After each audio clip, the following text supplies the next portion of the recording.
जैसे जैसे लोकसभा चुनाव नजदीक आता जा रहा है, इंडिया ब्लॉक के बीच दरार बढ़ती ही जा रही है और खास तौर पर तृणमूल कांग्रेस और कांग्रेस के बीच की खाई गहरी होती जा रही है। हमले एक दूसरे के ऊपर बेहद तेज हो रहे हैं। खास तौर पर ममता बनर्जी और अधीर रंजन चौधरी ने एक दूसरे पर जो हमला शुरू किया था वो लगातार बढ़ रहा है और ममता बनर्जी ने सर्वधर्म रैली जो की उसमें खास तौर पर कह दिया, एक प्रस्ताव के तौर पर भी इसे लिया जा सकता है कि कांग्रेस 300 सीट पर लड़े, इससे कोई ऐतराज नहीं है ममता को, उल्टे वो हेल्प करेंगी, मदद करेंगी, लेकिन जो क्षेत्रीय दल है और क्षेत्रीय स्थान है वहां पर क्षेत्रीय दलों को प्रमुखता देनी होगी। और ममता बनर्जी ने जो ये बातें कही हैं वो उस पर भी लागू हो रही है जो ममता बनर्जी ने मीटिंग में कही थी 2 दिन पहले। ममता बनर्जी के घर पर एक इंटरनल मीटिंग हुई थी, वहां पर उन्होंने अपने कार्यकर्ताओं से कहा कि आप 42 की जो सीटें हैं टोटल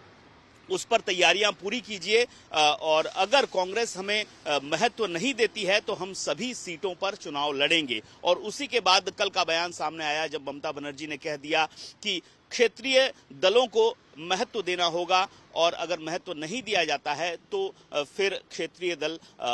खासतौर पर ममता बनर्जी ने टीएमसी की बात की है कि वो अकेले चुनाव लड़ने का दम रखते हैं। और इसी पर हमला करते हुए अधीर रंजन चौधरी ने भी कह दिया है कि वो तृणमूल कांग्रेस की दया पर निर्भर नहीं है, बल्कि अधीर रंजन चौधरी ने ममता बनर्जी को याद दिलाया है कि 2011 में जब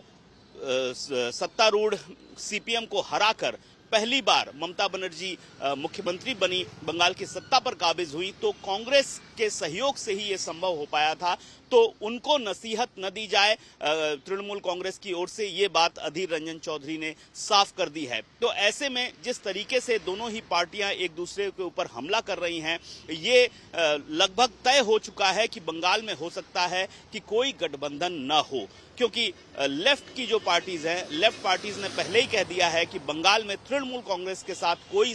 सीट शेयरिंग या समझौता नहीं होगा। ऐसे में एक जो उम्मीद बंधी हुई थी कि कांग्रेस और टीएमसी एक साथ मिलकर लड़ेंगे और कांग्रेस के पास 2 सीटें पहले से हैं 42 में से, एक बहरमपुर और एक मालदा की सीट। तो ऐसे में इन दोनों सीटों पर भी अगर कांग्रेस